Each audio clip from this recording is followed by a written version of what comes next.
Mesdames, Messieurs, bonsoir. Les événements politiques continuent de se bousculer en République démocratique du Congo, tellement les enjeux sont d'importance et on entend divers et plusieurs sons de cloche émanant des différents états-majors politiques, des différentes plateformes, des différents partis politiques. Il y a donc nécessité de pénétrer à chaque fois les fonds des pensées des uns et des autres.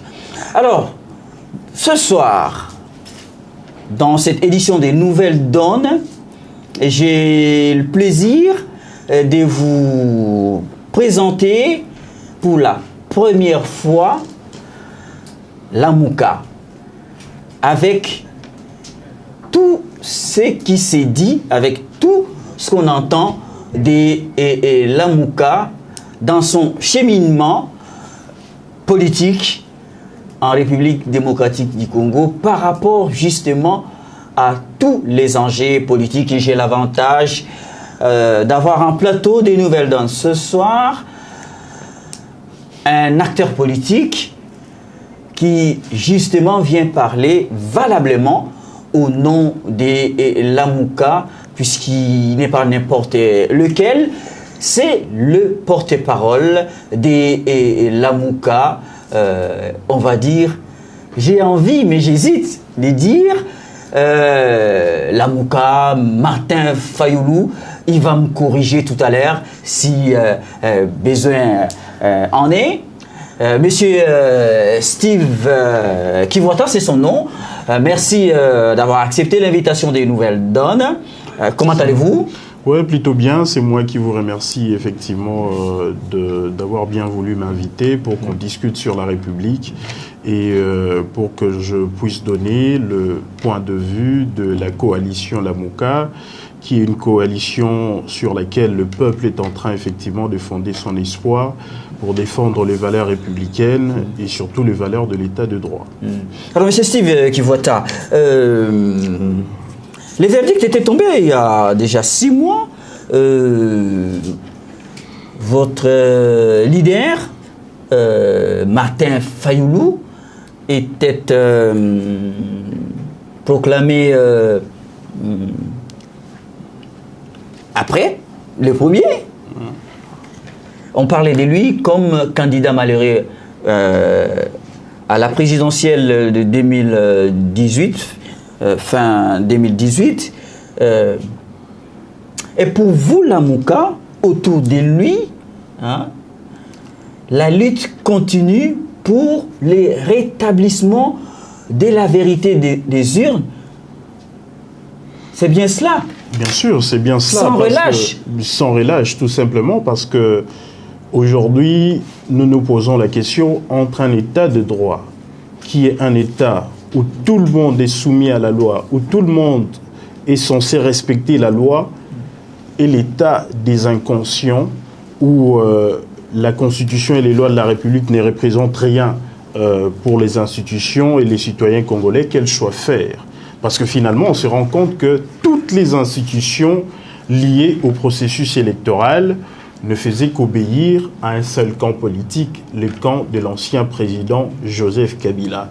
Et de ce fait, la procédure de la proclamation des résultats a été émaillée de la violation de la Constitution et de la loi électorale. De ce fait, les résultats qui en sont sortis ne pouvaient pas être valables.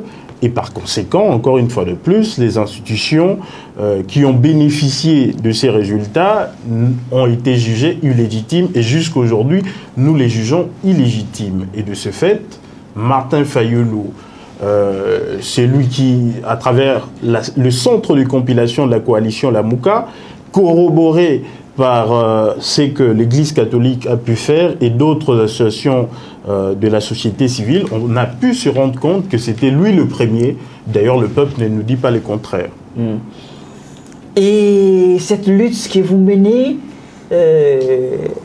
pour la vérité des urnes, vous continuez le combat avec autant de convictions que dès la proclamation des résultats par la CENI.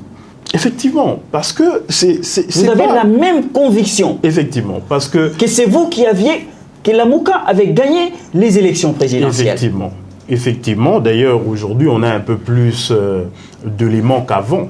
Parce qu'on se rend compte... Qu'est-ce qui vous conforte au jour d'aujourd'hui? Aujourd'hui, ce qui nous conforte, premièrement, c'est ce qui s'est passé aux États-Unis. Les États-Unis ont eu des éléments démontrant clairement que ce soit la CENI, que ce soit la Cour constitutionnelle, sont impliqués dans de faits de corruption liés au processus électoral. Nous sommes au Congo, là. Nous ne sommes pas aux États-Unis. Ben oui, je suis en train de donner un des éléments. En n'ignorant pas, effectivement, la puissance des États-Unis, sa capacité des renseignements. Il y a 100 millions de dollars qui sont bloqués. Les États-Unis sont les États-Unis. Le Congo, c'est le Congo. Il y a 100 millions de dollars. Avec ses réalités. Il y a 100 millions avec de dollars. Sa législation. Il y a 100 millions de dollars qui sont actuellement bloqués par les trésors publics. Deuxièmement, comme on vous a dit, le preuve de la violation de la loi par la CENI. Et troisièmement, aujourd'hui, nous voyons tous ces arrêts contradictoires qui sont pris en violation de la loi par la Cour constitutionnelle, où l'on voit effectivement la Cour constitutionnelle dans une circonscription où un parti du FCC n'a pas obtenu les cautions électorales, lui donner 2 sièges. Non, nous sommes encore à la présidentielle. Ben effectivement, parce que on va y aller avec de la méthode. Ce sont les mêmes institutions. Donc tous ces aspects nous confortent. En dehors, effectivement, aujourd'hui, de la confusion qui règne dans le mariage FCC-Cash, ça nous conforte pour dire que ces gens-là savent que leur pouvoir ne vient pas du peuple. Sinon, s'ils savaient que leur pouvoir venait du peuple, ils allaient savoir que tel a la majorité présidentielle, tel autre a la majorité parlementaire. C'est le peuple qui a fait un tel partage de pouvoir et qu'ils devront composer ensemble. Parce que malheureusement, vous vous rendrez compte que ces résultats ont été à 100% contradictoires.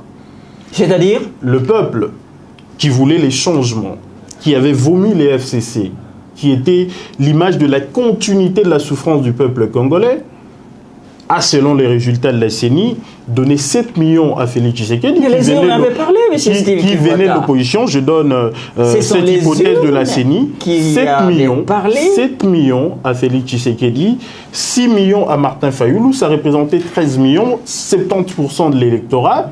Mais le même peuple qui vote à 70% pour l'opposition va accorder plus de 70% en termes de députés. Les enjeux ne sont pas les mêmes à la présidentielle qu'aux législatives.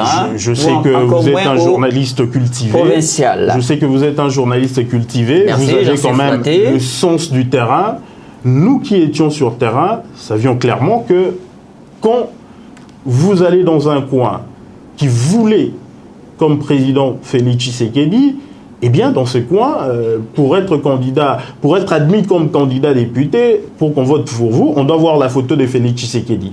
Vice-versa, là où c'était le terrain de Martin Fayoulou. Et malheureusement, les candidats FCC sont ceux qui ne voulaient pas mettre la photo de leur candidat président. Ce qui veut dire, du moins, à 70% ou à 80%, ceux qui votaient pour le candidat président, X, votaient pour le député qui était de son obédience. Donc, on ne pouvait pas avoir un vote aussi contradictoire, 70% pour ceux qui représentaient les changements, et malheureusement, 70% pour ceux qui représentaient la continuité au niveau des législatives. C'est complètement incompréhensible. Mais déjà, sur le plan des mathématiques, quand vous entendez parler, vos voix étaient émiettées, donc ça pouvait donner que le résultat que nous avons aujourd'hui. Non, faux. Aujourd'hui, si l'on considère effectivement le voix qu'on a accordé au président proclamé Félix Tshisekedi, c'était 38%. À la limite, je pouvais comprendre qu'il ait ne fût-ce que 20% des députés au niveau de l'Assemblée nationale, ce qui représenterait 100 députés. Mais il n'en a reçu que 49, c'est-à-dire UDPS, UNC. Et la Mouka, à qui on a accordé 34%, encore une fois de plus, on pouvait respecter la même proportion, à avoir 100 ou plus, de telle manière que Cash, la Mouka aurait pu atteindre plus de 200 députés. Or, les deux, ils sont en dessous de 150 députés. Donc, ça démontre que les résultats étaient complètement fabriqués. Et la preuve, c'est que la CENI elle-même a affirmé qu'elle a utilisé en violation de la loi les résultats électroniques. Or, il était clairement interdit que l'on puisse utiliser... Mais on avait déjà dépassé ces débats, non, la machine à voter. Ce n'est pas non. Vous avez accepté d'aller aux élections avec la machine à voter et donc assumer les conséquences. Faux. On a uniquement accepté d'utiliser cette machine comme étant un procédé de vote et non pas comme étant un procédé qui allait nous produire des résultats en électronique. C'était d'ailleurs ça le consensus qui était trouvé avec la CENI. Quand nous refusions la machine à voter, mais quand la CENI, après avoir discuté avec l'Église catholique et les acteurs de la coalition, la MOUCA, a pris l'engagement que certes le vote serait électronique, fait sur la machine, mais les résultats qui en sortiront, qui seront comptabilisés, seront ceux qui viendront de PV, qui viendront de bureaux de vote, compilés au niveau des centres de compilation et par après publiés par la CENI. Ce n'est pas des résultats qui devaient venir de flash disk. Or, la CENI, en définitive, a dit avoir utilisé les résultats de flash disk. Vous appuyez beaucoup partout où vous passez pour réclamer, comme vous le dites, la vérité des unes. Pourquoi vous vous appuyez beaucoup sur la Synco, voilà, l'instance dirigeante de l'Église catholique, c'est véritablement votre avocat? Non, personne n'ignore effectivement, c'est un secret de polichinelle que l'Église catholique, à travers la SEDCO, c'est l'organisation de la société civile la plus organisée, la mieux implantée dans notre pays. Parce qu'en dehors des observateurs, plus ou moins 40 000, mais effectivement, laissez-moi vous expliquer, plus ou moins 40 000, ils étaient observateurs, mais ils avaient possibilité de pouvoir détenir le PV, en avoir les résultats.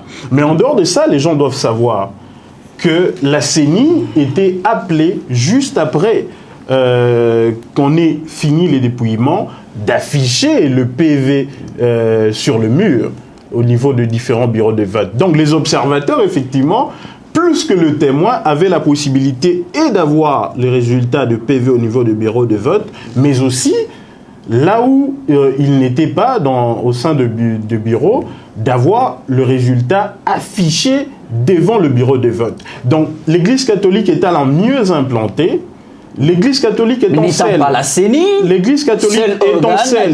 Non, l'Église catholique étant celle qui a toujours accompagné l'État congolais lors des élections depuis 2006, elle est la plus fiable. Et surtout, d'autant plus... Elle n'était pas seule.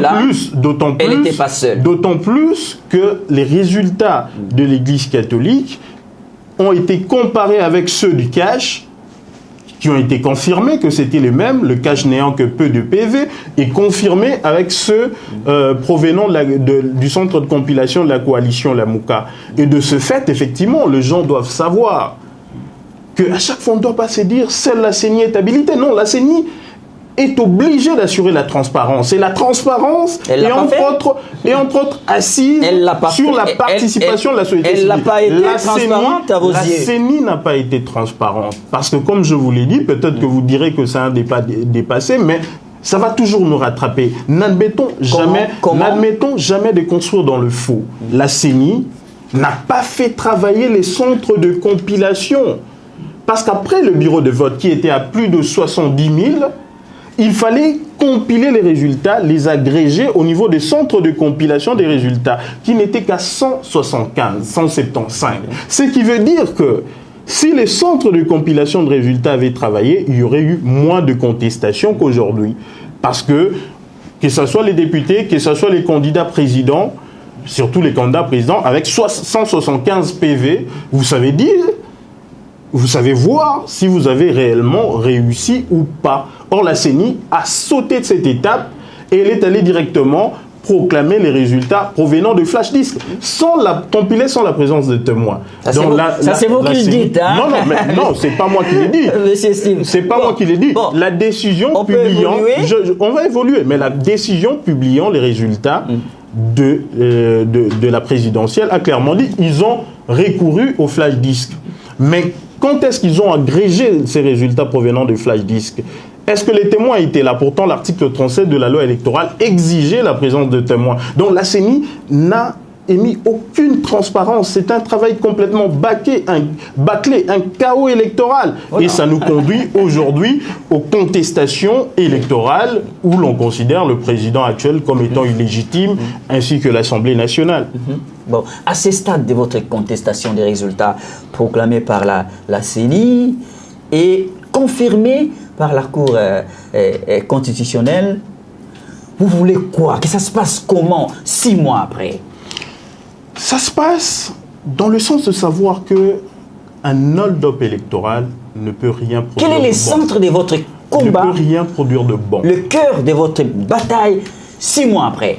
Le cœur de la bataille, c'est ce que je suis en train de vous expliquer. Nous sommes un pays en crise. Sur le plan politique, sur le plan économique, sur le plan social, nous avons besoin des institutions légitimes. Il s'est fait que malheureusement, les élections qui ont été organisées, eh bien, ça a été un hold-up électoral. Aujourd'hui, les soucis de la coalition Lamouka, les soucis du président élu et légitime Martin Fayoulou, est que même si il pourrait accepter de se sacrifier, mais nous devons de se sacrifier, c'est-à-dire de ne plus chercher à ce que lui soit réhabilité comme président. Pourtant, il est en réalité. Mais vous même s'il peut accepter il n'a pas l'impérium. Non, il n'a pas l'impérium, mais il a effectivement la souveraineté du peuple qui lui a été conférée par le peuple. Ce n'est pas un combat pour la forme? Non, attention, c'est ce que je suis en train de vous expliquer. Oui. En principe, le combat de la vérité des urnes devait être le combat par lequel le peuple chercherait à réhabiliter le président légitime Martin Fayoulou. Fayoulou, la coalition Lamouka, est, on va dire, seule sur le front. Non, mais c'est... Et le peuple observe. Non, attention. Le peuple, au nom de qui vous parlez, nous avons l'option populaire, à moins que vous êtes un journaliste qui suit les infos. Vous savez qu'à chaque fois que le président légitime va dans un coin, que ce soit à l'intérieur du pays comme à l'extérieur du pays, il est suivi et appuyé par la majorité du peuple congolais. Mais il a accepté de dire, même si lui, il peut accepter de se sacrifier pour qu'il ne soit pas réhabilité, autant qu'on réhabilite le peuple. Enfin, tous ceux qui viennent écouter Martin Fayoulou sont ses électeurs, vous pensez? C'est le peuple congolais. C'est le peuple congolais qui a voté effectivement pour Martin Fayoulou. Il s'agit de plus de 60% de Congolais. Et notre combat aujourd'hui, nous cherchons à réhabiliter Vos chiffres le peuple sont les congolais. chiffres de la Senko. Nous cherchons à réhabiliter le peuple congolais. La Senko comme étant la société civile la mieux organisée et la mieux implantée. Allié de la Mouka. Réhabiliter la vérité des urnes aujourd'hui, c'est effectivement réhabiliter le peuple congolais. Accepter que les anciennes élections aient été bâclées et qu'il y a eu hold-up électoral et de ce fait identifier on efface tout, on recommence. Non, on remet tout à plat. C'est pas ce que l'on dit. Identifier d'abord le mal, savoir d'où est parti le chaos électoral, l'hold-up électoral. Aujourd'hui, nous identifions la CENI comme un acteur du hold-up électoral, la Cour constitutionnelle, les forces de sécurité, l'armée, la police. Toutes ces institutions qui ont été liées au processus électoral doivent être réformées pour que l'on soit sûr et que si dans le passé, on a pu opérer l'hold-up électoral, on a pu extorquer la souveraineté du peuple, que ça ne soit plus possible pour l'avenir. Nous, on estime qu'après avoir fait ces réformes, dans 1 année ou 2 ans, le président proclamé actuel peut réorganiser les élections pour qu'on ait une nouvelle légitimité des institutions. Donc aujourd'hui, nous cherchons à réhabiliter le peuple congolais et non plus le président légitime Martin Fayoulou. Oui, monsieur Steve Kivota, que répondez-vous par rapport à ça, à une catégorie, aux Congolais qui sont convaincus que vous êtes dans les chimères, dans l'utopie? Eh bien, malheureusement, ces gens de Congolais, ils sont peut-être habitués avec le faux. Peut-être ces gens de Congolais estiment qu'on peut construire un État, une république à partir du mensonge. Nous sommes de ceux, comme le disait Laurent Mosengo, le cardinal Laurent Mosengo Passigna, que la vérité, ce n'est pas un produit périssable et que l'on ne peut rien construire dans le faux. Et qu'aujourd'hui, nous savons que le virus en termes de gouvernance dans notre pays, c'était la Kabylie. Et il l'a clairement dit que si le président proclamé Félix Tshisekedi, actuel, s'il voulait bien mettre fin à la Kabylie, il n'avait qu'à accepter sa défaite et reconnaître celui qui avait gagné haut la main à la présidentielle, c'était Martin Fayulu. Aujourd'hui, évitons de construire dans le faux. Parce que si nous avons... Mais ce n'est pas les FCC, Mosengo peut dire ce qu'il a dit, vous les confortez dans sa conviction, mais ce n'est pas les FCC qui avaient gagné la présidentielle. Mais non, mais effectivement... Et qui a les fauteuils, présidentiels. Tout le monde le sait qu'effectivement, l'ancien président Kabila ne pouvait pas... Vous ne vous trompez pas des cibles. L'ancien président Kabila... ne se trompe pas des cibles. L'ancien président Kabila ne pouvait pas prendre le risque d'imposer quelqu'un comme Emmanuel Shadari. Ça allait sonner les glas de la Kabylie. Je pense qu'il y aurait eu une pure violence du peuple congolais qui allait faire complètement sauter Kabila n'est pas la CENI, le FCC. Qui avait proclamé les résultats. Non, nous savons le deal qui a été concocté entre l'ancien président Kabila et l'actuel président proclamé. Eh bien, ils se sont rencontrés. Vous l'avez lu, c'est dit. Ils se sont rencontrés. C'est un secret de polichinelle. Bon, moi, je ne le sais pas. Aujourd'hui, l'accord qui a été signé est invisible du peuple congolais. On en entend parler. Mais personne n'a jamais brandi. On en ressent toujours les effets sans l'avoir, malheureusement. Ils en parlent aussi, effectivement, sans que l'on puisse le voir. C'est à eux, effectivement, de les brandir. Leurs militants, par exemple, les militants du l'IDPS actuellement, sont en train de réclamer le divorce entre le FCC et l'ICAJ. Ça serait intéressant que ce l'ICAJ puisse leur montrer qu'il y a un deal secret qui a été concocté. C'est un secret de polichinelle. Tout le monde le sait qu'il était impossible au président proclamé Félix Tshisekedi. Hein? Le président proclamé Félix Tshisekedi n'était qu'outsider. Je voudrais d'abord vous dire, tout le monde le sait, que le président proclamé Félix Tshisekedi ne pouvait pas gagner les élections, tout simplement parce qu'il avait une force. Je ne suis pas l'avocat de l'IDPS, mais 37 ans de combat, 37 ans de combat politique. Mais ça ne veut rien dire. Ça ne veut rien dire dans les élections. Comme je vous l'ai dit, le président Félix Tshisekedi avait une certaine force dans le Kasaï, un peu de force à Kinshasa, et un tout petit peu à Walungu, qui est un peu l'apport de son partenaire et allié, Vital Kamerhe. Mais la Moukaz n'était pas un outsider. La Moukaz, c'était Moïse Katumbi, qui avait une grande force à l'est du pays, Moussa Nyamwisi, c'était Jean-Pierre Bemba, qui n'est pas de moindre au niveau du Grand Équateur, Adolphe Mouzito au niveau du Grand Bandundu, et Freddy Matungulu, Martin Fayulu. Vous pouvez continuer la liste tous ces acteurs politiques. Jusqu'à citer les grosses pointures qui composent les FCC. Et le FCC, de l'autre côté, les caches avec Kamerhe. Soyons sérieux, soyons sérieux. Tout le monde le sait. Tout le monde le sait. Le FCC ne représentait rien dans l'opinion. Le FCC était vomi par le peuple parce que il y avait une politique qui a eu échoué. Ça n'est pas une opinion des acteurs politiques de l'opposition? Non, c'est ce qui est arrivé. Sinon, avec toute la volonté de l'ancien président Kabila à imposer son dauphin, il n'a pas su réussir. C'est la toute première fois qu'il n'arrive pas à imposer son candidat. D'où il fallait faire un échange.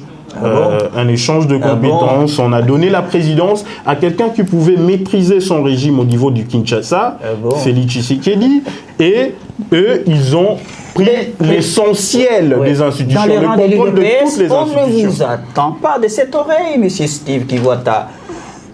Libre à eux. Les paroles de la coalition libre à eux, parce que nous les savons que l'UDPS, nous ne l'ignorons pas, était fort dans le Grand Kasaï. Non, l'UDPS était fort dans le Grand Kasaï, un peu dans Walungu, un peu à Kinshasa. Ça ne pouvait pas leur donner la majorité nécessaire. Vital Kamerhe, il a les vents en poupe, il est leader dans le Nord Kivu, dans le Sud Kivu. Non, ça fait combien de voix? Moi, je pense que si c'était aussi simple. Combien de voix? Si c'était aussi simple. À gagner. Si c'était aussi simple, la CENI allait proclamer les résultats Moi, je ne vais même pas aller jusqu'au bureau de vote. Je dis ne fût-ce que province par province. Si aujourd'hui la CENI est incapable de nous produire les résultats province par province, parce qu'elle sait jusqu'à quel point elle a trafiqué les résultats. Et les jours où elle essaiera effectivement de publier ces résultats province par province, le peuple va mieux comprendre la supercherie électorale qui a été concoctée par la CENI et confirmée par les instances judiciaires. Monsieur Kivota, d'après les argumentaires que vous développez,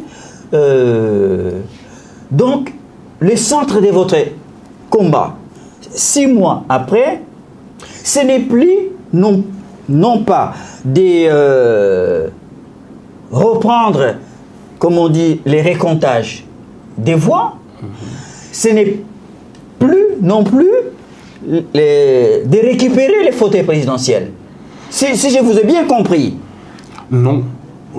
Déjà dès le départ, ouais, vous ne tenez plus à récupérer les fauteuils présidentiels. Nous tenons à réhabiliter le peuple congolais. Mais comment? Nous tenons à quel est le but de votre combat?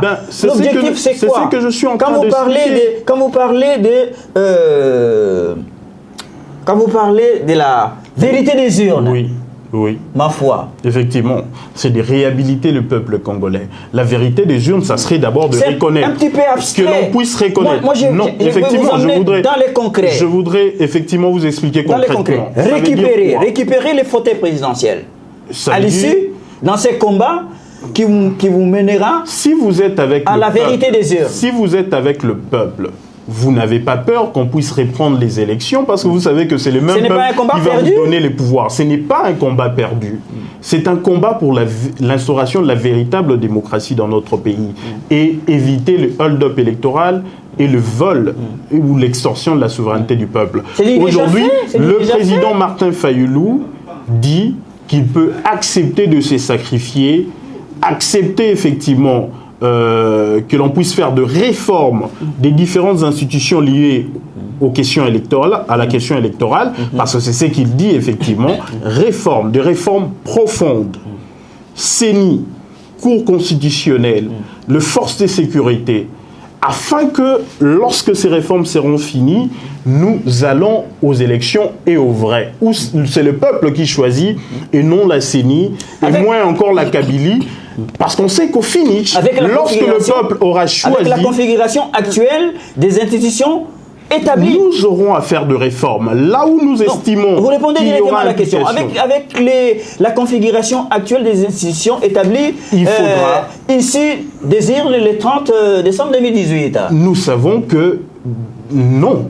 Parce qu'il faudra rétablir le rapport de force, il faudrait éviter que ces institutions, non, il faudrait que la classe politique se rencontre et lève de grandes options. Parce que nous estimons que si nous avions réellement choisi l'option de la démocratie, c'est pour que le peuple choisisse le meilleur d'entre nous, au lieu que ce soit la Kabylie ou la CENI, ou encore la Cour constitutionnelle. La souveraineté nationale appartient au peuple congolais et non à la CENI et moins encore à la Cour constitutionnelle. Je vous ai posé la question plus haut. Je vous ai posé la question plus haut que dans votre combat, vous recherchiez à remettre tout à plat. Vous avez dit non. Ben effectivement, comme je vous l'ai dit, l'essentiel, c'est de rétablir les rapports de force. Okay. Vous pardonnez, si à ce stade du débat avec vous, maintenant, pour la clarté des téléspectateurs des Nouvelles Donnes qui nous regardent en ce moment, j'ai envie de comprendre que vous êtes en train d'appeler à un nouveau dialogue au sein de la classe politique congolaise. Au fait, vous parlez des réformes. Si vous parlez de discussion, on doit se mettre autour si vous parlez de discussion, de la table, de discussion entre acteurs politiques, c'est la simple manière, effectivement, sur le plan pacifique, il faut aller au dialogue, trouver les solutions. Non, nous, on ne parle pas du dialogue où on discuterait sur le poste, où l'on discuterait sur le partage du butin. Non, nous estimons que nous devons regarder quelles sont les institutions qui sont le plus impliquées ou qui ont été les plus impliquées dans le hold-up électoral. Je vous ai cité un certain nombre d'institutions. il faudrait réformer ces institutions. Le contenu des institutions, des réformes seront discutées. Mais ça va passer par quoi? Lors, effectivement, de ces assises que l'on pourrait établir. Certains peuvent considérer que c'est un dialogue, mais malheureusement, les Congolais ont la mauvaise compréhension du dialogue. Non, nous estimons que c'est des simples discussions entre acteurs politiques, parce que tout le monde le sait. On fait le dialogue, non, mais entre opérer un hold-up électoral. Pas le mot dialogue. Hein? Non, nous tous Congolais, nous méfions du dialogue, parce que nous savons quelle est la compréhension du dialogue par les acteurs politiques. C'est généralement des gens illégitimes qui n'ont aucune force dans le peuple, qui viennent pour discuter sur le poste. Ces discussions doivent se faire entre ceux qui sont le plus concernés, entre celui qui a été réellement choisi par le peuple et ceux qui ont volé la victoire du peuple. Qui sont-ils? C'est-à-dire la Mouka et le camp du FCC Cash. Ce sont ceux-là qui doivent discuter, parce que finalement, nous devons ramener nos amis du FCC Cash vers le peuple, parce qu'ils sont aujourd'hui en train de gouverner par défi sans le peuple, avec un deal concocté sur le dos du peuple, sans le peuple et contre le peuple. Et c'est ce qui voit vous faites la sourde oreille à toutes les demandes qui vous demandent d'être réalistes. Comme quelle demande? Oui, il y a des voix qui s'élèvent pour dire, bon, ce qui est fait est fait. Et que, bon, vous constatez que vous n'y pouvez rien. Nous n'entendons aucune voix venant dans ce sens. Nous entendons plutôt la voix du peuple. Mais vous vivez où là? Le peuple qui veut être réhabilité. Le peuple qui se sont frustrés. Vous n'avez pas entendu les Congolais vous demander d'être réalistes? Je ne sais pas de quel Congolais vous parlez. Mais de l'opinion. Peut-être quelques opportunistes qui cherchent à avoir de pouvoir auprès du cash. Mais le vrai Congolais, ceux qui sont en train de souffrir, ceux qui sont en train de vivre avec moins d'1,4$ chaque jour, ceux-là estiment que la coalition La Mouka doit continuer son combat de la vérité. Parce qu'on ne peut rien construire dans le faux. L'UDPS qui est aujourd'hui à la présidente de la République, non? Non, mais l'UDPS aujourd'hui est en coalition avec est en train d'être consommé et consumé par le FCC. Je ne voudrais pas vous apprendre que aujourd'hui l'UDPS fonctionne un peu comme le PPRD. L'actuel leadership de l'UDPS s'impose en violation des statuts. Ça veut dire que c'est les mêmes attitudes que nous critiquions au niveau du PPRD et du FCC que est en train d'utiliser actuellement Jean-Marc Kabound et les autres, à qui on a appris ce que donne le pouvoir au niveau de Mbouela Lodge à Kisanto. D'accord, une fois ça n'engage que vous, quand vous parlez comme ça, sans en donner les preuves. Bon, alors, M. Steve Kivuata, bientôt on attend la formation du gouvernement. Vous n'allez pas participer à ce gouvernement? Bien sûr que non. Un gouvernement des illégitimes ne peut rien Dès le départ, le président Félix Tshisekedi, vous avez tendu la main. Bah d'abord, à quel titre un président sans majorité parlementaire peut tendre la main? Mais c'est lui, il a l'impérium, c'est lui le président de la République. Il a quel genre d'impérium? Je pense que les Congolais n'ont pas la notion effectivement de notre régime politique, qui est un régime semi-présidentiel qui n'est pas le même. Attendez, vous avez rejeté la main tendue du président Félix Tshisekedi. Mobutu avait un régime présidentiel où les présidents avaient l'essentiel de pouvoir, tandis que Félix Tshisekedi est dans un régime semi-présidentiel où le président n'a pas assez de pouvoir. Ou pour avoir le pouvoir, il faudrait avoir la majorité parlementaire. Mais en coalition, en gestion du pouvoir ou des affaires de l'État, il y a une coalition avec ses partenaires.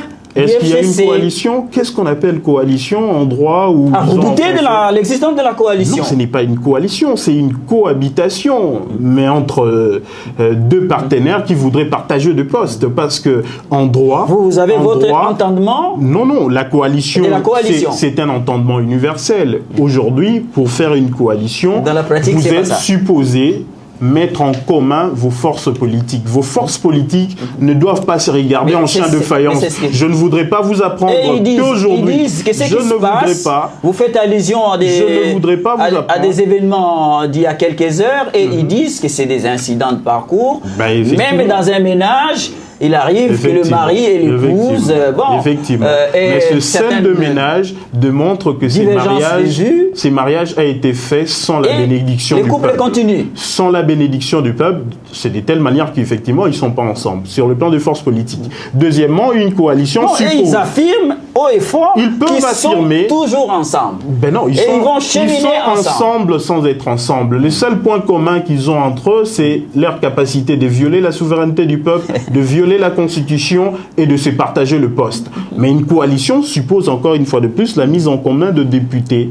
C'est-à-dire créer une coalition majoritaire. Ça n'a jamais été fait parce que... Il y a une majorité parlementaire. Ça n'a jamais été fait. FCC cache ça n'a jamais été fait parce que l'informateur n'avait pas été désigné. Un. Deux, ils ont...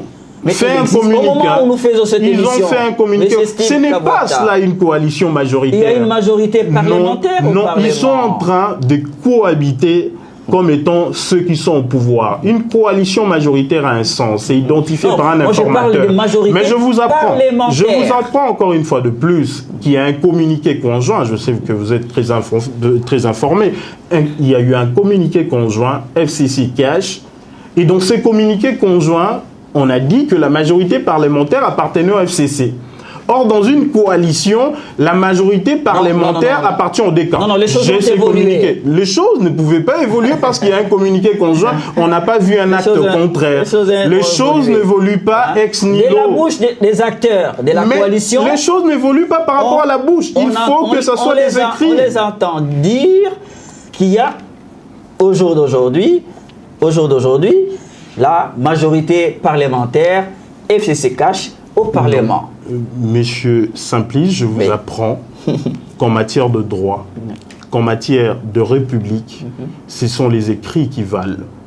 Pendant que vous dites ce qu'ils disent, moi j'ai dit ce qu'ils ont écrit. Vous allez voir les groupes parlementaires qui existent? Non, il ne s'agit pas de groupes parlementaires. La majorité parlementaire est une institution. Je vous dis que la majorité parlementaire... Tout ça est mathématique. La majorité... Ce n'est pas une question de mathématiques, c'est une question de volonté politique. Des compositions. Il faut accepter de se mettre ensemble. Si effectivement le FCC n'a pas voulu fondre sa majorité avec le 49 députés du Cash, c'est parce qu'en créant une coalition majoritaire, le président proclamé actuel allait avoir le loisir de désigner un premier ministre dans le FCC, le prénom dans l'UDPS ou l'UNC.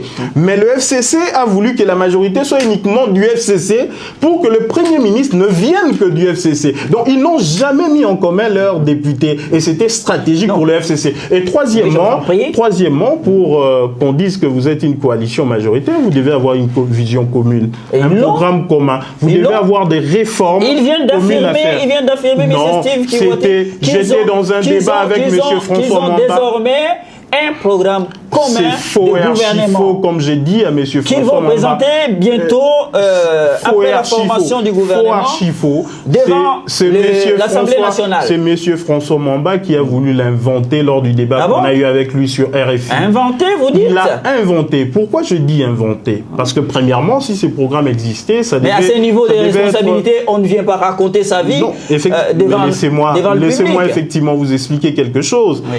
Ces programmes communs, non, mais il y a de principes républicains qui devaient nous gouverner nous tous. Ces programmes communs devaient commencer dès le départ effectivement du mandat du chef de l'État. Or, je ne vous apprends pas qu'il a eu à promouvoir, à nous présenter un programme qui était le sien et non pas les programmes de la coalition. Les premiers 100 jours. Non, les premiers 100 jours. Le gouvernement n'étant pas encore formé. Non, c'est pas une question. Il y avait un gouvernement, mais qui a signé les ordonnances? Au nom de la continuité de l'action de l'État. Mais non. Il a retrouvé un gouvernement FCC. S'ils avaient la volonté d'avoir une vision commune, il allait déjà dès le départ composer avec ce gouvernement FCC. Le même gouvernement a eu à signer les ordonnances, même tout en étant démissionnaire. Donc, il ne faut pas m'apprendre de nouvelles choses. Deuxièmement, ce qui était paradoxal, pendant le débat, lui dit qu'il y a un programme commun Mais le représentant du PPRD dit que le programme commun va se faire lorsque le gouvernement sera mis en place. Donc, non, il y a eu un problème. Monsieur Nzekouye a dit cela. François Nzekouye ne l'a pas fait mentir. Il a fait mentir. Parce qu'il a dit, maintenant, on n'a pas besoin d'un programme parce que le gouvernement n'est pas encore investi. Je peux vous donner les sons. Moi, j'en dispose de preuves. Ils se sont contredits dans le même plateau. Malheureusement, on n'avait pas suffisamment de temps pour que je puisse dire que M. François Mamba a menti publiquement. Je vous l'ai dit, ils n'ont pas de programme commun. Tout le monde sait. Tout le monde sait qu'à Mboué-la-Loge, à Kisantou, ils n'ont pas eu le temps de discuter sur le programme parce qu'ils ont partagé le poste. Maintenant, ils en sont à discuter des répartitions des postes ministériels. C'est tout ce qu'ils ont toujours fait. Donc ils ont franchi l'étape de la mise en commun d'un programme gouvernemental. Je vous dis faux, archi faux. Vous verrez qu'on aura encore beaucoup plus de temps après qu'ils se soient entendus sur le quota du gouvernement, parce que c'est tout ce qui les intéresse. D'ailleurs, si aujourd'hui les chefs de l'État le dribblent, c'est toujours sur le problème de poste. Le programme commun n'est pas là. Ils auront du mal à avoir une vision commune.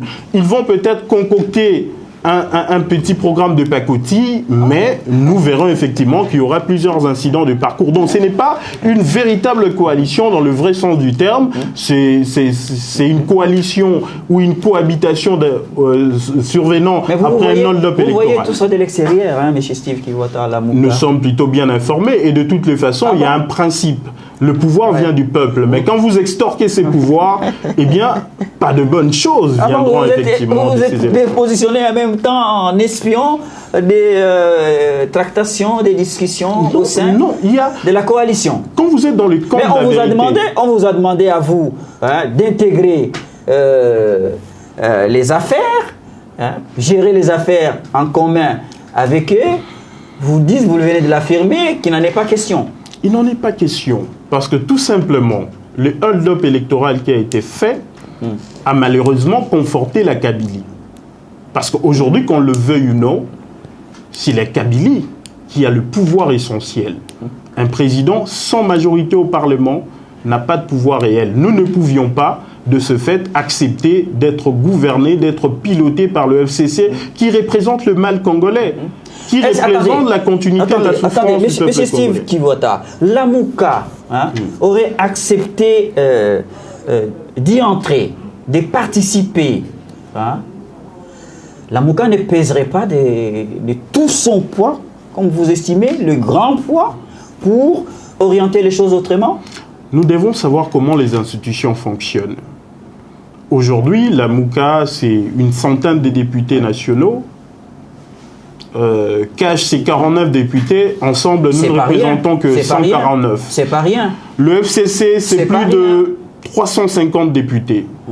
En réalité, sur le plan constitutionnel, si nous acceptons ces hold-up électoraux, nous acceptons ces élections bâclées, ça veut dire que juridiquement, nous ne pouvons pas refuser que nous soyons gouvernés par le FCC.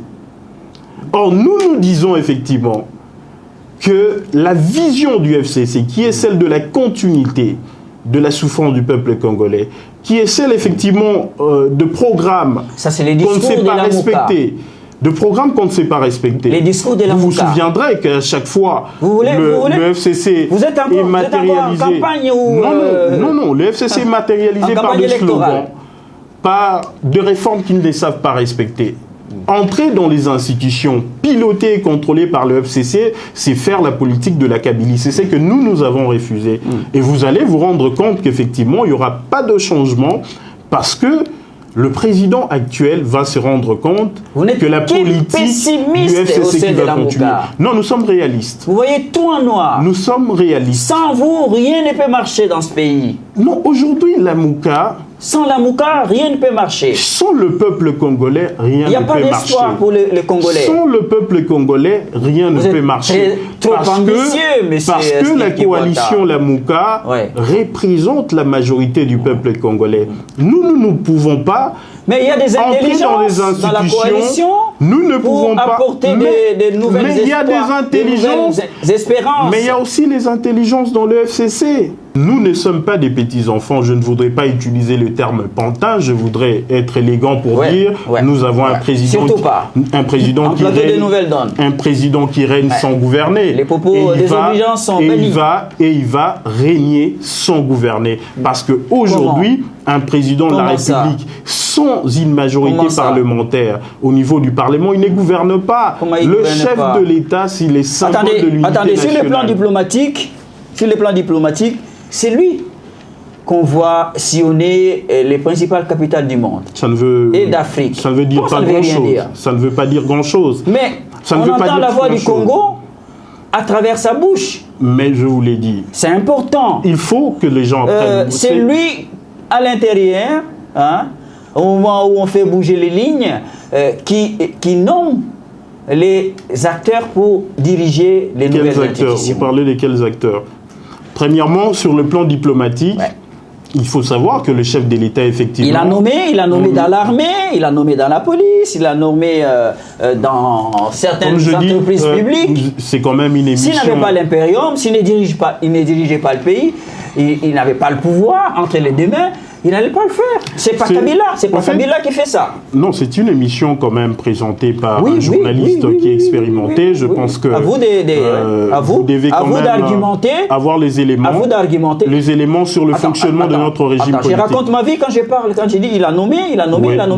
Comment ça? Vous racontez un peu votre vie. Attendez, je vais vous expliquer. Mais l'état-major laissez-moi le temps de vous expliquer, effectivement. Aujourd'hui, le chef de l'État sur le plan diplomatique, il partage le pouvoir avec un Premier ministre et le ministre des Affaires étrangères. D'ailleurs, effectivement, on dit que les affaires étrangères sont des domaines de collaboration avec le gouvernement. Mais les gouvernements sont mis en place. Mais vous parlez du régime sur le plan général, vous disiez dans l'entretemps. Parce que moi, je dis, comment est-ce que le régime va fonctionner? Non. Ma question ne portait pas sur ce qui va se passer après la formation du gouvernement. C'était quoi votre question? Vous parlez du pouvoir du président de la République? Oui ou non, il a l'impérium. C'est lui, qui nomme.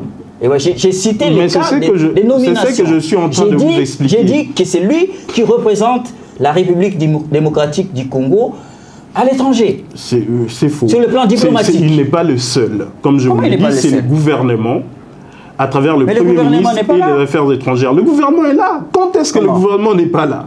N'a pas été là. Le gouvernement. Non. Même le gouvernement Tchibala, c'était un gouvernement. Sinon, il n'allait pas effectivement faire signer à Tchibala les ordonnances pendant qu'il était démissionnaire.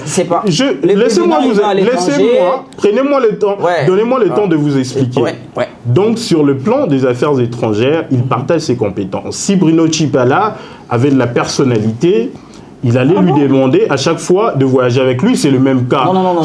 Laissez-moi vous expliquer. Sur le plan des fonctionnements, laissez-moi quand même vous expliquer. Les présidents de la République voyagent avec les ministres des Affaires étrangères. Laissez-moi vous expliquer. Pas le Premier ministre. Peut-être que vous allez en prendre quelque chose avec moi. Nous sommes dans un régime semi-présidentiel qui est de type parlementaire. Si vous aviez vécu, je sais que vous avez vécu l'époque de la cohabitation entre François Mitterrand et Jacques Chirac. Ah, bien sûr. François Mitterrand se faisait toujours accompagner par son Premier ministre Jacques Chirac. Parce que, en matière de régime semi-présidentiel, un président, laissez-moi quand même expliquer, un président de la République ne gouverne pas sans la majorité parlementaire. Et quand vous parlez de nomination au niveau de l'armée, etc., ces ordonnances sont contre-signées par le Premier ministre. Ce qui veut dire, ce n'est pas la procédure. Le contre-sign ministériel dans le régime semi-présidentiel démontre l'engagement du gouvernement d'emporter la responsabilité devant l'Assemblée nationale. Ce n'est pas le président de la République, c'est le président de la République et le Premier ministre. Ne confondons pas les rôles. Si Joseph Kabila à l'époque pouvait prendre ces ordonnances de manière la plus facile possible et le faire contresigner par le Premier ministre, c'est parce qu'il disposait de la majorité au Parlement. Félix Tshisekedi n'a pas de majorité au Parlement. Il est censé négocier pour les ordonnances à contresigner par le Premier ministre. Nous devons savoir comment le régime fonctionne. Non, c'est le fonctionnement de la coalition qui est mise en place. Je vous dis que cette coalition ne fonctionne pas. Au niveau du fonctionnement de tout gouvernement, c'est le président de la République, dans les cas des nominations, qui signe le papier. Contre-signé, comme je voudrais vous donner une information. Savez-vous que le roi de Belge prend aussi des actes qui sont contre-signés par le Premier ministre? Pourtant, le roi de Belge ne gouverne pas. Cette signature ne veut rien dire. Dans un régime parlementaire, comme le nôtre, qui est un régime semi-présidentiel de type parlementaire, c'est les contre-seins qui donnent la valeur aux ordonnances présidentielles. Une ordonnance sans un contre-seing ministériel valide ne vaut pas. Nous sommes dans un cas, dans une situation exceptionnelle. Bientôt... Non, pas du tout. C'est une fausseté. Une situation exceptionnelle est juridiquement définie. Le gouvernement est en gestation. OK? Il sera formé. Le Premier ministre est déjà là. Le gouvernement va se présenter devant l'Assemblée nationale pour défendre son programme et solliciter l'investiture. Les choses se passeront autrement. Ce n'est pas cela une situation exceptionnelle. Laissez-moi effectivement vous expliquer c'est quoi une situation exceptionnelle en droit qui pourrait permettre à ce que le chef de l'État prenne des ordonnances. La situation exceptionnelle en droit, généralement, c'est défini de toute façon, vous êtes en dehors de tout ça, non? Non, mais on est dans un état de droit. Vous avez refusé on est dans un état de droit. Dans l'entretemps, on doit voir les institutions fonctionner conformément à la loi. Les institutions doivent fonctionner conformément à la loi. Parce qu'il y a une conscience collective. Une situation exceptionnelle dans la jurisprudence, elle est définie comme une situation qui est indépendante des acteurs du moment. Or, cette situation dépend effectivement de la volonté du chef de l'État et de ce que vous appelez sa coalition. Ça doit être insurmontable. C'est pas simpliste. Et dans la jurisprudence, on parle d'une situation de guerre, ou d'une situation de catastrophe naturelle. On n'est pas dans cette situation-là.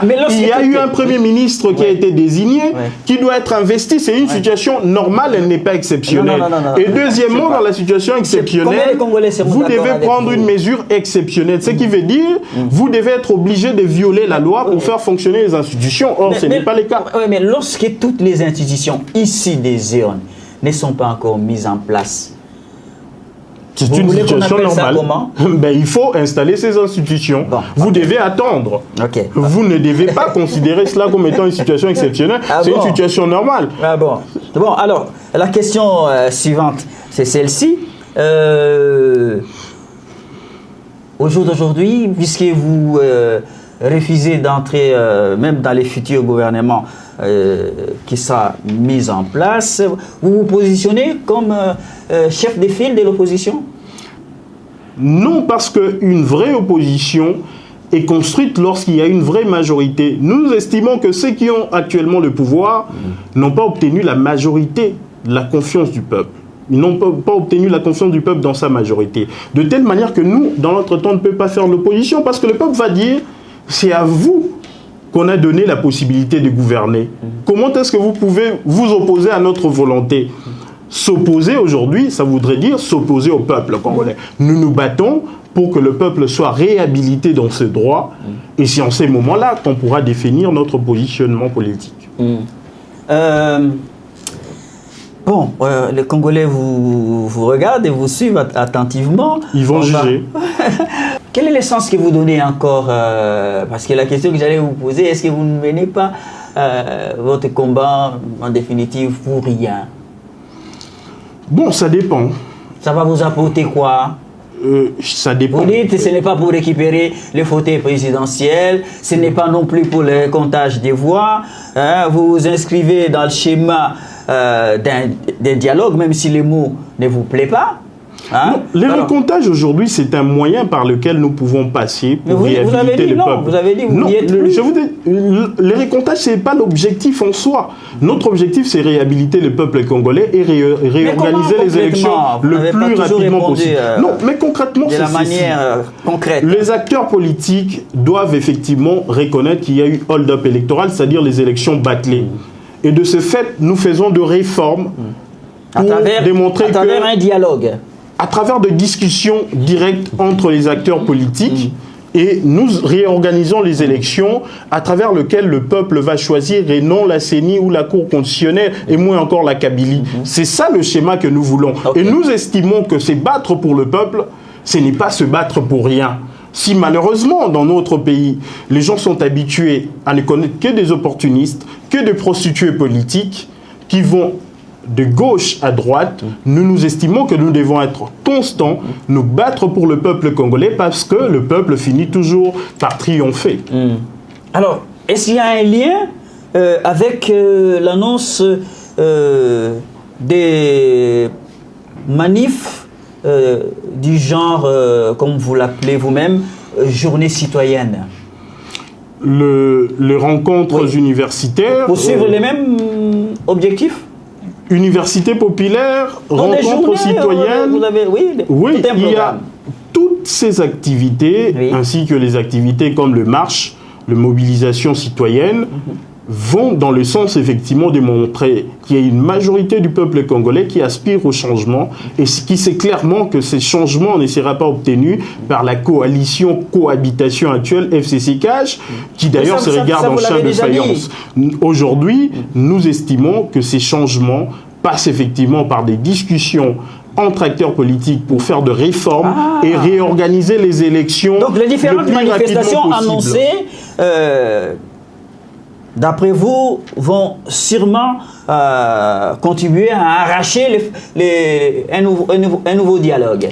Des nouvelles discussions entre acteurs politiques parce que finalement, nous estimons que c'est ce peuple-là qui doit être réhabilité. Ça va arriver. Mais c'est parce qu'on est pacifique, c'est parce qu'on est démocrate.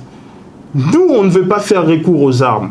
Mais malheureusement, notre histoire, l'histoire de notre pays nous renseigne qu'à chaque fois qu'un régime voulait gouverner par défi sans le peuple, finalement, il y a un troisième larron qui émerge. Vous savez, en 1965, lorsque Kassavou ne voulait pas composer avec Tshombe, dans les années 90, lorsque Mobutu ne voulait pas composer avec l'UDPS et le PALU, finalement le troisième larron est arrivé. Le troisième larron est imprévisible. Le troisième larron, c'est une pratique. Non, j'ai dit imprévisible. Quand j'ai dit imprévisible, donc on ne le prévoit pas. Mais nous en parlons parce que nous en parlons parce que ça s'est toujours fait ainsi. Et nous estimons que ceux qui gouvernent actuellement par défi, la prise du pouvoir, en dehors des urnes, nous on ne le souhaite pas.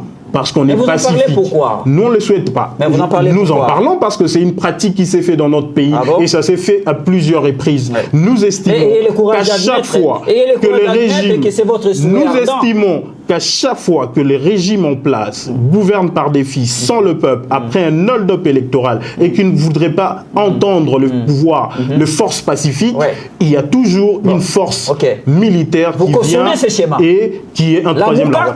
Nous ne les cautionnons pas, nous ne les souhaitons pas, mais tout simplement, le peuple, on ne sait pas les maîtriser. Le peuple, c'est comme l'eau ou les vents. À force du maître de barrière, eh bien, le peuple arrive toujours à les repousser. Est-ce que la Mouka, on termine l'émission, est-ce que la Mouka, dans ses nouvelles ambitions politiques, dans ses nouveaux programmes, n'y va pas en ordre dispersé? Pas du tout. Il y a Moïse Katumbi, qui a aussi d'ailleurs son porte-parole, Steve Kivuata, le porte-parole de Martin Fayoulou. Voilà, ça ressemble à un puzzle, un peu là. Non. Tout ça, l'ensemble. Depuis la campagne, la plateforme ensemble. Non, depuis la campagne, il y avait un collège de porte-parole qui était le collège de porte-parole de la coalition La Mouka. C'est par là que j'ai été désigné. Effectivement, il y a un débat en interne où on se pose la question, est-ce qu'un coordonnateur qui n'a qu'un mandat de 3 mois peut avoir un porte-parole ou le porte-parole là peut être soumis effectivement au niveau de la cellule politique qui est pour toute la coalition La Mouka. C'est ça le grand débat, c'est un débat en interne de petites divergences. Non, il y a quelques divergences qui vont être dissipées. Représentez-vous. Les gens devaient effectivement être fiers. Les gens devaient être fiers de la coalition La Mouka parce que c'est la toute première coalition où de vraies forces politiques, de vrais leaders politiques s'unissent et débattent. Tandis qu'ailleurs, dans le FCC, dans le FCC, c'est Joseph Kabila qui s'impose et dans les caches, c'est l'UDPS qui impose. Donc ce n'est pas la même chose. Chez nous, les divergences sont compréhensibles. C'est ça la beauté de la démocratie. Après ces divergences, nous arrivons à nous entendre. C'est ça qui est beau. Aujourd'hui, Moïse Katumbi venait effectivement de revenir sur un Martin Fayulu qui organise sa tournée. Moïse Katumbi, il a failli être trompé par le cash.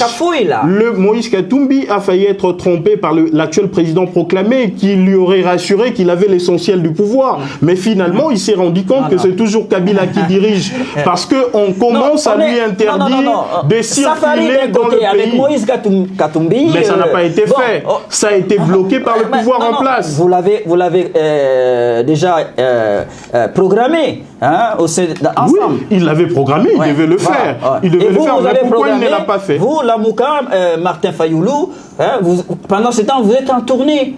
Non, mais ne confondons pas les rôles. À l'étranger et à l'intérieur. Ne confondons pas les rôles. Martin Fayulu, c'est le meilleur produit de la coalition Lamouka, c'est les présidents élus. On est arrivé, nous, la coalition Lamouka, à faire élire le président élu actuel, Martin Fayulu. C'est la fierté de la coalition Lamouka. Et de ce fait, il a un autre rôle à jouer. Il a un rôle. L'unité est là, sauf que malheureusement, il y a beaucoup de gens qui ont beaucoup vécu pendant la dictature. Peut-être c'est votre époque, c'est votre génération. Vous avez plus la notion de Mobutu. Vous estimez que vous avez la notion de parti politique. Vous avez la vision politique du MPR. La coalition Lamouka n'est pas impair. La coalition Lamouka n'est pas impair. L'évolution des événements. La coalition Lamouka, ce n'est pas l'impair. La coalition Lamouka, ce n'est pas l'impair. Ce sont de grandes forces politiques, ce sont de grands leaders politiques qui se sont entendus. Les divergences ne pourront pas manquer. Donc il y a une cohésion dans la coalition Lamouka, malgré certaines divergences. Très bientôt, il y aura une réunion du Présidium où tous les leaders de la coalition Lamouka seront présents. Bon, voilà, on va se quitter par là. Steve Kivota, merci. Merci à vous. À moins que vous ayez envie de dire ce que vous n'avez pas dit d'un mot en fin d'émission. Non, aujourd'hui, je pense que le peuple congolais a toujours été suffisamment mobilisé pour défendre ses intérêts, sa souveraineté. Et aujourd'hui, c'est notre plateforme politique, la coalition Lamouka, qui défend le mieux possible les intérêts du peuple congolais. Et de ce fait, effectivement, nous demandons au peuple congolais de rester vigilant et surtout d'être présent lors de grandes manifestations que nous allons organiser le 30 juin pour réclamer la vérité des urnes, pour réclamer la réhabilitation de la souveraineté du peuple congolais. Ce n'est pas du tout un non-sens, c'est l'avenir du Congo. C'est l'avenir du peuple congolais. Aujourd'hui, malheureusement, nous sommes passés vers une perspective d'installation de l'état de droit. Mais les discussions ne sont que de moyens d'arriver à la vérité des urnes parce que nous sommes pacifiques. Malheureusement, dans notre pays, les gens ne comprennent pas les démocrates. Les gens ne comprennent pas ceux qui font de manifestations pacifiques. Nous ne voulons pas qu'il y ait mort d'homme. Nous ne voulons pas recourir aux armes. Nous voulons éviter le troisième larron. Mais à force de ne pas vouloir l'entendre, le troisième larron pourrait arriver. Le troisième larron pourrait l'éviter. Arriver, ce n'est pas nous qui allons l'éviter. Donc aujourd'hui, nous réclamons la vérité des urnes de manière pacifique. Voilà. Avec le peuple congolais, nous estimons que nous allons finir par l'avoir. Merci à vous, Monsieur Steve Kivota, porte-parole de la coalition Lamouka, d'être venu en plateau des Nouvelles Donnes ce soir, apporter tous vos éclairages. J'ose espérer que ceux qui nous ont suivis depuis le début se font désormais une opinion sur les enjeux politiques vus de la coalition Lamouka. Monsieur Steve Kivota et les porte-paroles attitrés de la coalition, comme il l'a affirmé. Voilà, merci à toute l'équipe technique qui m'a aidé à préparer, à réaliser cette édition des Nouvelles Donnes qui se termine. à tous et à chacun à l'échelle locale, à l'échelle nationale, à l'échelle planétaire. Et je vous dis à très vite. Et vous savez quoi? On continue de s'aimer parmi tous les Congolais. Bonsoir.